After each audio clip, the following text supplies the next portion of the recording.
Hey, it's Benji Cole, son of Al Cole from CBS Radio and host of the syndicated talk show People of Distinction. The talk that gives you an in-depth view of some of the most dynamic, intelligent, and successful people on the planet. Run to our website, alcoleenterprises.com for more info. Email me directly through Benji at alcoleenterprises.com if you'd like to get involved with what we have going. And as always, please continue to like and follow our broadcast.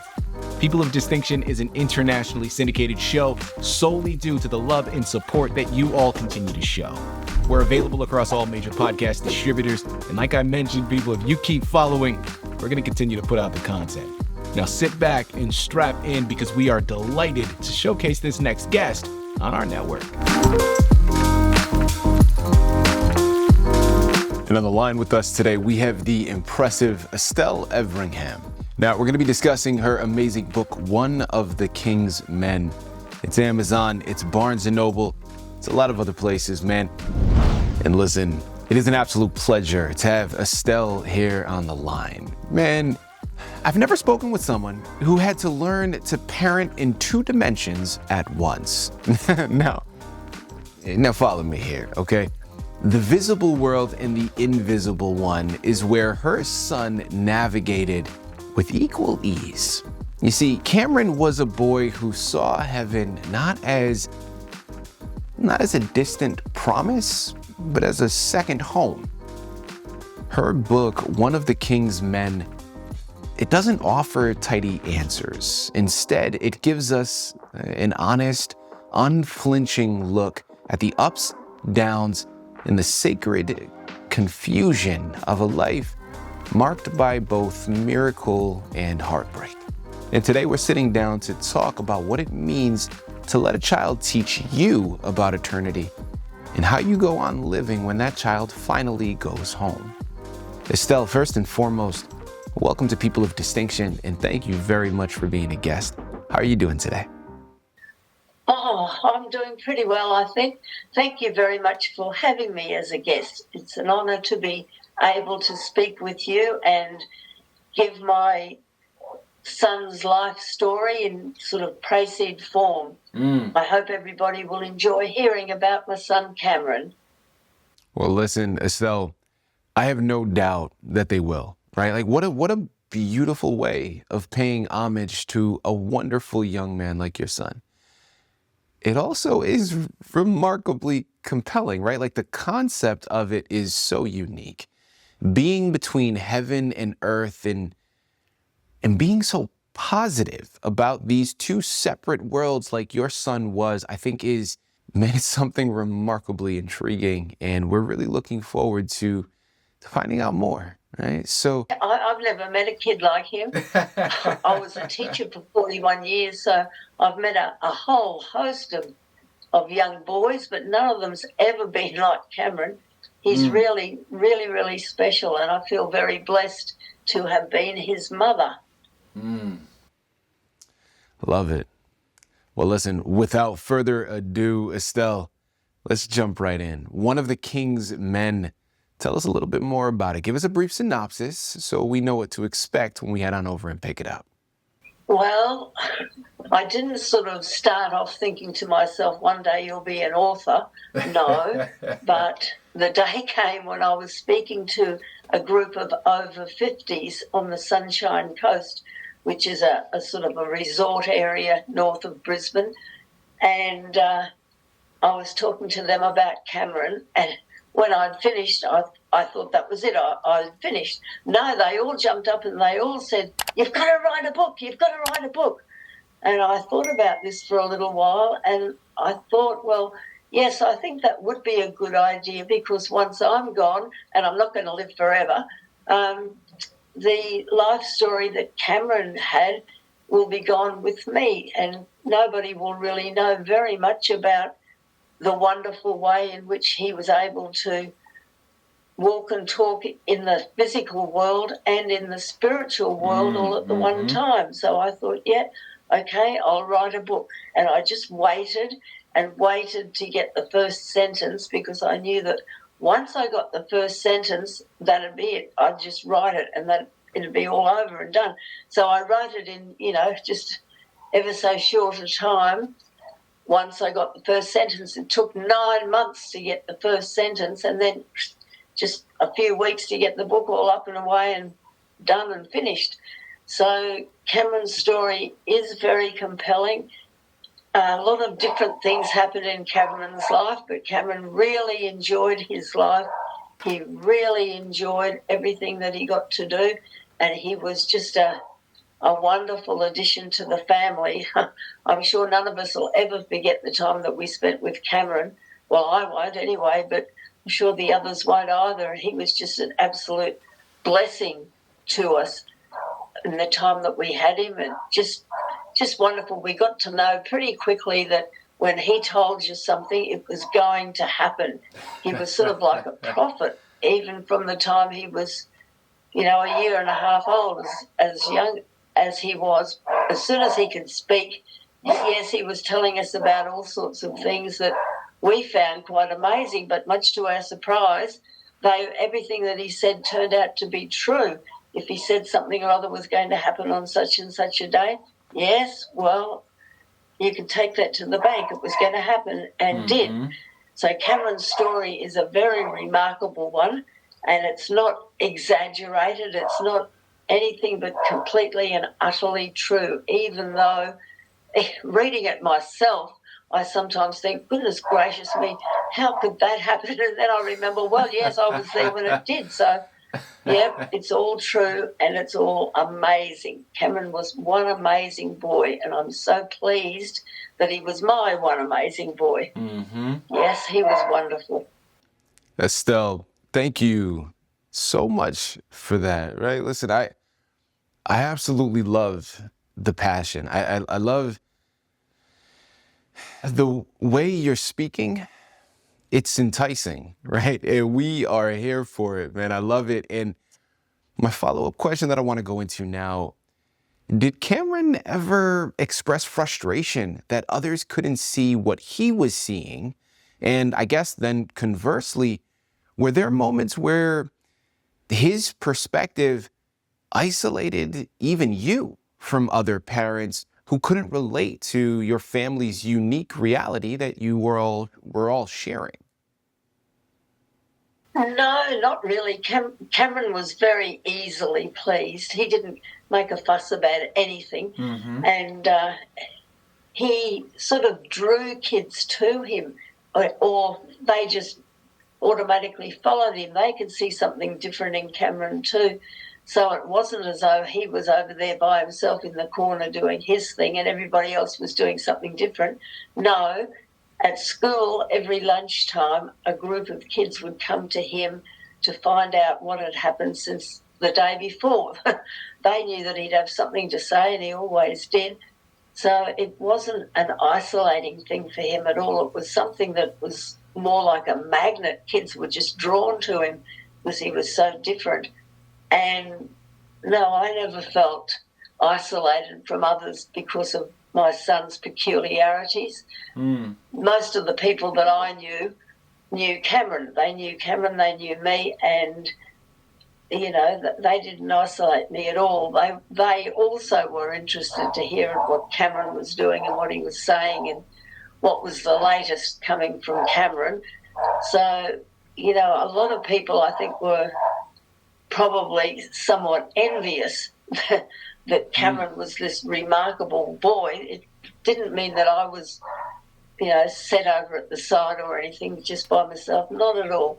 They were all always interested in Cameron, always pleased to speak with him, always took notice of what he said because you knew pretty jolly well that it was going to come to pass. So by the time he was 2, he could tell us all sorts of things and did, and everybody was interested to hear them, which was a blessing for both Cameron and for me. It would have been a bit tricky if we were isolated, I guess, but we never were, not at all, never. Love that. I absolutely love that. And listen, people, I know you're loving it as well, man. So remember, it's Amazon and Barnes & Noble. Pick up your copies of One of the King's Men today. And listen, Estelle, I've never met a person, believer or non-believer, that hasn't contemplated what heaven was like, right? And I, listen, rather than speculate, I mean, who better to ask than the mother of a boy who was able to visit heaven directly, right? So I'm curious, Estelle, when Cameron walked into that heavenly realm, what did he tell you that it felt like, that it looked like, that it smelled like? I mean, paint that picture for us. Well, oh, let me see. Cameron was guided a lot of the time by his friend Sonia, who I thought was a little girl because I don't know any boys called Sonia. And he would tell me about the things that Sonia told him. And I'm thinking all the time, my goodness, this Sonia, who I assumed was about his age or a little older than him maybe, this Sonia's very wise. Sonia knows all sorts of things. I'd like to meet Sonia. I wonder what Sonia... where did he find Sonia? He just sort of... Sonia appeared in his talking, and all the time it was Sonia this and Sonia that. Never had a bad word to say about Sonia. Not for 9 years he didn't. So, and he would describe to me things that Sonia had said. He would talk about, the angels, very interested in angels. He had quite a lot of visits from angels. He had visits from Jesus too, which amazed me. And I couldn't imagine putting the little boy to bed at night thinking, well, Jesus is going to be in that bedroom soon and I'm going to hear about it in the morning for sure. But heaven was a place that Cameron, he didn't just talk about going to heaven. He did talk about going to heaven a lot, but he always said going home to heaven. So to Cameron, heaven was a wonderful, wonderful place where he could feel totally at home, where he could be himself, and where he would not be sort of criticised for anything or pulled up for anything that he might have done that would be just slightly wrong, because Cameron was not given to doing things very wrong at all. However, he spoke a lot about the beautiful houses, the beautiful mansions in heaven. He spoke about animals in heaven. He also talked about the grass and the flowers and the trees and how absolutely beautiful they were. Not only beautiful, but they seemed to be alive, like a human being is alive. They weren't just something that was planted and it grew a bit. No, they had personalities of their own, which I found quite an unusual concept. But Cameron was used to that, so it wasn't a problem to him.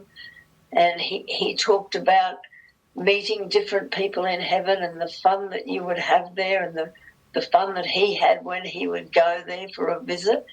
And it was just somewhere, although he loved his life on earth, he really enjoyed his time he had with us, but always his yearning was to go to heaven, to go home to heaven, because whatever it was that he found there that was so amazingly wonderful, he just wanted to be back there as soon as possible, which was fine for him, but a bit sort of hair-raising for his mother. I mean, I'm thinking, well, that's okay, Cameron, your turn will come, but just, you don't have to go now, well, not permanently anyway. So heaven was kind of like, it was sort of like the yardstick that he wanted to achieve. Everything that he did on earth was thought to be valuable or of no consequence, depending on whether or not it would help him to get to heaven that little bit faster, or, just to enjoy something new about heaven.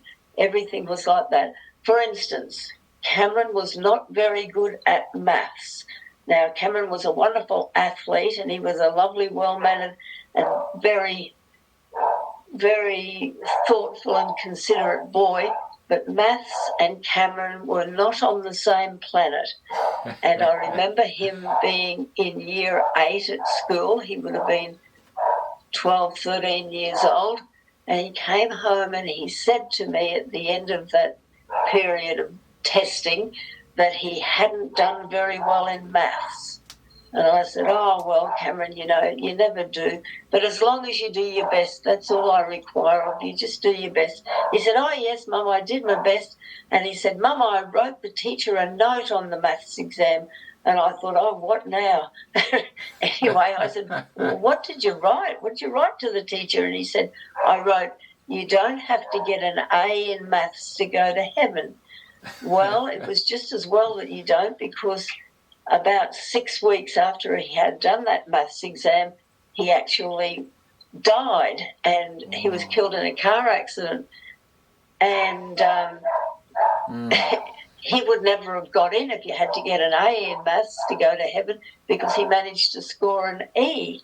So you know, things were relative or important to him as far as would they be required to get into heaven, or, you know, how did that relate to going to heaven? Was that something that was going to hold him back, or something that would propel him to try all the harder and just enjoy the conversations and everything that he had with the people on earth, as well as with Jesus himself and many angels, especially Sonia, because Sonia, I found out when Cameron was 9 years old, I found out from him that Sonia, it was not a little girl, she was not a little boy either. Sonia was indeed his guardian angel. And Cameron said to me, well, Mother, doesn't everybody have a guardian angel they can see and talk to? And I said, well, actually, no, not usually. But Cameron found that unusual. I mean, we might find things that he did unusual, but he found not having a guardian angel you could see and talk to would be just, you know, unspeakable. It'd be awful. So, yeah, Cameron just all the time, it was heaven this and heaven that, but always going home to heaven. And he had a little group of boys at school that would come to him in the lunch hour, and he would talk to them about heaven. And, you know, they just kept coming and coming and coming, and everybody wanted to hear what Cameron had to say about heaven. And it was like it was just the absolute pinnacle of love and joy and peace and beauty and, you know, everything that a kid could desire that was somewhere or other in heaven. So Cameron had a lot to say about heaven, and he made heaven to sound like just the absolute most beautiful, wonderful place to visit, and certainly it would be more than wonderful place to live permanently. So that was Cameron's idea of heaven. He enjoyed everybody that he knew there. He enjoyed talking to them. He just walked and talked with them as though they were ordinary people on earth. So for Cameron, heaven wasn't kind of, you know, a stunning sort of a thing in that it took his breath away. It was a place that he just really, really wanted to go to and stay there and really just enjoy it as though he could kind of lap up every little bit of it. That's what he wanted to do, because to him, heaven was without compare. It was just beyond anything that he could show us here on earth. So I'm looking forward to going there myself. Not that I'm going to kill myself or anything like that whatsoever, but when it's my turn to go, I'm going to leave here shouting when my time comes to go. Yeah, I'm not going to be lying around being a sick old lady. No. I'll be up and about and, come on, let's go. Cameron will be waiting. Let's go. That was Cameron's idea of heaven. You know, Estelle, thank you for that. What a beautiful depiction, and in a wonderful way to close such a powerful interview. First and foremost, I'm going to say it again, people. Remember, it's Amazon, it's Barnes & Noble. The book is entitled One of the King's Men. This is one you're going to want to add to your shelf. This is one you're not going to be able to put down. This is one that you are going to find remarkably compelling. You know, and listen, it's interesting. We started today's conversation talking about this little boy who lived between two worlds. And honestly, I think we're ending it realizing that maybe we all do. right? Like maybe we all have that access. We just don't have Cameron's clarity. We don't have his courage to name it heaven. Head on over and pick up your copies, man. I'm looking forward to the comments for this one. This is it's gonna be interesting. Estelle, listen, I just want to thank you, okay? I want to thank you for your honesty. I want to thank you for your vulnerability. I want to thank you for sharing your son with all of us today. Keep up the fantastic work. Best of luck with everything. And once again, thank you for being a guest on People of Distinction. Thank you ever so much for having me.